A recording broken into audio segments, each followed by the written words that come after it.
Hi guys, triple IT Bhaskar వాళ్ళకి campus అయితే open అయింది. అంటే కొత్తగా వచ్చిన వాళ్ళు అంటే PUC 1 అనమాట.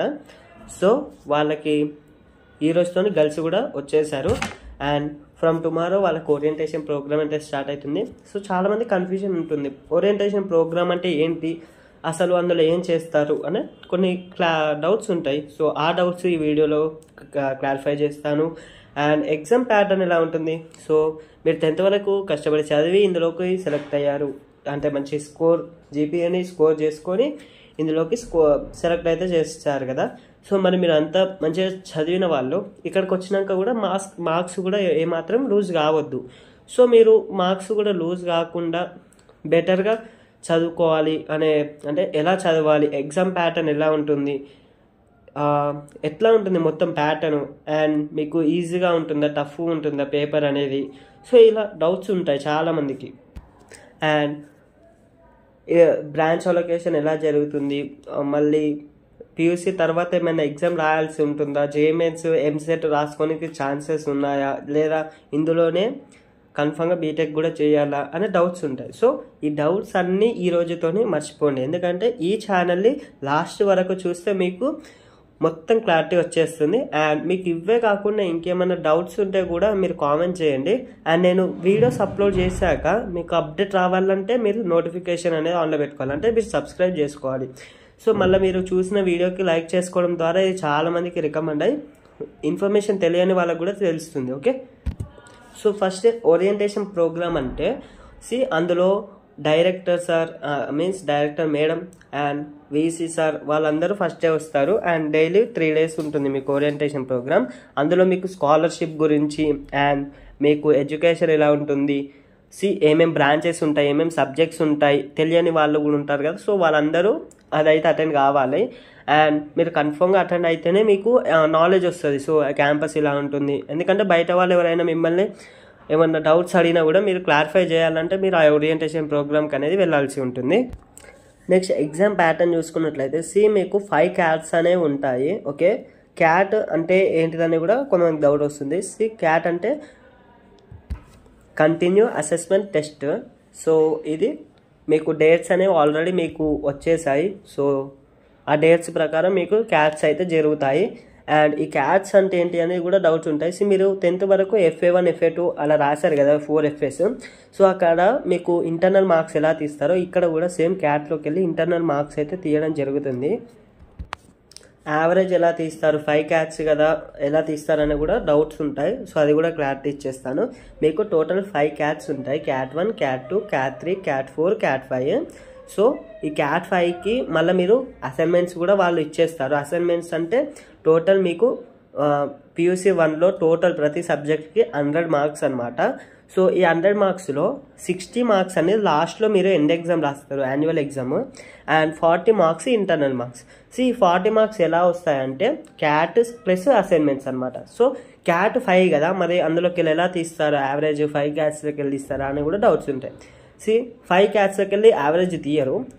ఫస్ట్ మీరు 3 CATస్లో బెటర్ మార్క్స్ తెచ్చుకున్నట్లయితే CAT 30 మార్క్స్కి ఉంటుందన్నమాట. అండ్ CATలో 10 మార్క్స్ ఆబ్జెక్టివ్, 20 మార్క్స్ డిస్క్రిప్టివ్ అంటే లాంగ్ క్వశ్చన్స్. అండ్ ఇలా పేపర్ ఉంటుంది మోడల్. సో మీరు ఇందులో 30కి ఒక 28, 29, 30 అలా జస్ట్ 3 CATస్లో తెచ్చుకుంటే అండ్ లాస్ట్ 2 CATs వదులుకున్నా కానీ జస్ట్ 3 CATస్లో మీకు ప్రతి సబ్జెక్ట్లో బెటర్ స్కోర్ ఉంటే మీరు మంచి స్కోర్ ఉంటుంది. సపోజ్ ఒక A అనే స్టూడెంట్కి CAT 1లో కెమిస్ట్రీ సబ్జెక్ట్లో ఒక సబ్జెక్ట్ నేను ఎగ్జాంపుల్ తీసుకుంటున్నాను. కెమిస్ట్రీ సబ్జెక్ట్లో 30 మార్క్స్ వచ్చాయి ఫస్ట్ CATలో, సెకండ్ CATలో 28 వచ్చాయి, థర్డ్ CATలో 29 వచ్చాయి, 4th and 5th CATలో 25, 24 అలా వచ్చాయి. ఇతనికి యావరేజ్ ఎలా తీస్తారంటే బెస్ట్ ఆఫ్ 3, 5 CATలో బెస్ట్ 3 ఏవి, ఫస్ట్ 3 CATs. సో 28, 29, 13 యావరేజ్ చేస్తే ఆయనకు వచ్చే మార్క్స్ 29. సో మీరు 2 CATs వెల్గా పర్ఫామ్ చేయకుండా జస్ట్ ఇంకా 3 CATs పర్ఫామ్ చేస్తే మీకు యావరేజ్ బాగా ఉంటుంది. అండ్ ప్రతి సబ్జెక్ట్కి అసైన్మెంట్ 10 మార్క్స్ అనేది సార్స్ వాళ్ళు అయితే అసైన్ చేస్తారు. సో మీరు అసైన్మెంట్లో పర్ఫామ్ చేయాల్సి ఉంటుంది, దానికి 10 తెచ్చుకునేటట్లు. సో అప్పుడు మీకు ఇంటర్నల్స్ మంచి గ్రేడ్ వచ్చుంటే ఎక్స్టర్నల్ కూడా మంచి అంటే 100 మార్క్స్కి 40 మార్క్స్ ఇంటర్నల్ కదా, ఇంటర్నల్లో మంచిగా స్కోర్ చేస్తారనుకోండి క్యాట్ ప్లస్ అసైన్మెంట్, సో ఎక్స్టర్నల్గా అంటే 60 మార్క్ పేపర్కి ఎక్కువ స్ట్రెస్ తీసుకోవాల్సి ఉండదు. అండ్ నేను ఇచ్చే ఒక సజెషన్ ఏంటంటే చాలామంది ఫస్ట్ క్యాట్ వదులుకుంటారు, ఎలా ఉంటుందని చెప్పి పేపర్ ట్రై చేస్తారు. సో అలా చేయకండి. ఫస్ట్ క్యాటే మీకు ఎలా ఉండారో అని భయంతో వాళ్ళు చాలా ఈజీగా చేస్తారు పేపర్. కొంచెం క్యాట్ 2 క్యాట్ 3 అలా క్యాట్స్ పెరుగుతూ పోతుంటే మీకు కొంచెం టఫ్ అవుతూ ఉంటుంది పేపర్ అనేది. సో మీరు బెటర్గా స్కోర్ చేయాలంటే first CAT is the best. Okay, మీరు ఫస్ట్ క్యాట్ని అస్సలు వదిలేయకండి, ఎలాగైనా చదివేసేయండి. Okay, first CAT second CAT అలా కొంచెం ఈజీగా వస్తాయి అవి.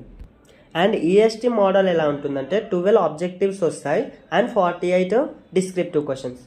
మళ్ళీ అందులో చాయిసెస్ ఉంటాయని కూడా డౌట్స్ ఉంటాయి కదా. క్యాట్స్కి అండ్ యాన్యువల్కి చాయిసెస్ ఉంటాయి. సపోజ్ 6 క్వశ్చన్స్ డిస్క్రిప్టివ్ 20 మార్క్స్ అనుకోండి, అందులో జస్ట్ 4 అటెంప్ట్ చేయాలి for CATs. And as well as యాన్యువల్కి కూడా 6 క్వశ్చన్స్ అలా ఉంటే మీరు అందులో సాల్వ్ చేయాల్సి ఉంటుంది. మళ్ళీ మీకు సబ్ క్వశ్చన్స్ అయితే ఉంటాయి. అండ్ స్టడీ బాగుంటుంది అంటే స్టడీ బాగుంటుంది, కానీ మీరు టోటల్గా టీచర్ పైన అంటే ఫ్యాకల్టీ పైన డిపెండ్ కావద్దు, మీరు కూడా సెల్ఫ్ స్టడీ చేయాలి. సో మీకు స్టడీ అవర్స్ అయితే ఇంకా 1 వీక్ ఆర్ 10 days అలా టైం పడుతుంది. మీకు స్టడీ అవర్స్ ఉంటుంది daily 2 hours 8 to 10 o'clock. So మీ స్టడీ అవర్ టైంని జస్ట్ నార్మల్గా యూజ్ చేసుకున్నా కానీ మీరు మంచి మార్క్స్ స్కోర్ చేయవచ్చు. ఓకే, అంటే మీరు చదువుతుండాలా, ఫ్యాకల్టీ చెప్పలేదు ఈ పాయింట్ ఎగ్జామ్లో వచ్చింది అని మీరు బ్లేమ్ ఎవరిని చేయలేరు. సో ఇది అటానమస్ కాలేజ్ కాబట్టి మీరు ఓన్గా సెల్ఫ్ స్టడీ అయితే చేయాల్సి ఉంటుంది. అండ్ చాలామందికి డౌట్స్ ఉంటాయి, competitive exams like JEE mains and EAMCET అలాంటి ఎగ్జామ్స్కి రాయొచ్చా లేదా ఇక్కడనే బీటెక్ కన్ఫర్మ్గా చదవాలా అనే డౌట్స్ కూడా ఉంటాయి కదా. సో మీకు జేఈఈ మెయిన్స్ అండ్ ఎంసెట్ రాసే అవకాశాలు ఉంటాయి. ఫస్ట్ 2 years మీరు పీయూసీలో 12 మార్క్స్ తెచ్చుకుంటే మీరు ఎలిజిబుల్ అయితే ఉంటారు. మీరు రాసుకొని మీరు మళ్ళీ బయటకు వెళ్ళొచ్చు తీసుకొని. ఒకవేళ మీకు ఇంట్రెస్ట్ ఉంటే జేఈఈ మెయిన్స్ అటెంప్ట్ చేయండి, లేదా మీకు ఇక్కడనే కంటిన్యూ కావాలనుకుంటే ఫస్ట్ 2 yearsలో మంచి CGPA తెచ్చుకొని, మంచి CGPA వస్తేనే అంటే 10 points కదా total average, first 2 years average చేశాక మీకు కట్ ఆఫ్ మార్క్స్ వస్తుంది. సో మీకు మంచి CGPA వచ్చినప్పుడు మీకు ఇష్టం ఉన్న బ్రాంచ్ అయితే మీరు సెలెక్ట్ చేసుకోవచ్చు. అండ్ అంటే కొంతమందికి CSE, ECE, మెకానికల్ అలా కొన్ని ప్రిఫరెన్సెస్ ఉంటాయి. సో ఆ ప్రిఫరెన్సెస్ మీరు మంచి బ్రాంచ్ వస్తేనే మీకు మంచి CGPA వస్తేనే మీకు మంచి బ్రాంచ్ అనేది అలొకేట్ చేసుకోవచ్చు. అండ్ దానికి NCC, స్పోర్ట్స్ అలాంటి స్పెషల్ రిజర్వేషన్స్ కూడా అవైలబుల్లో ఉన్నాయి. ఇంకా మీకు ఏమైనా డౌట్స్ ఉంటే కామెంట్ చేయండి అండ్ నేను దానికి రిప్లై చేయడానికి ట్రై చేస్తున్నాను. ఒకవేళ మీ కామెంట్ వీడియో చేయమని అలా కూడా సజెస్ట్ చేస్తే నేను వీడియో కూడా చేయడానికి రెడీగా ఉన్నాను. సో మీ మీద డిపెండ్ అయింది. అండ్ ఈ వీడియోకి లైక్ చేసుకోవడం ద్వారా చాలామందికి రికమెండ్ అవుతుంది. అండ్ సబ్స్క్రైబ్ చేసుకోవడం ద్వారా నేను పెట్టిన ప్రతి వీడియో మీకు అప్డేట్ అయితే వస్తుంది. Thank you.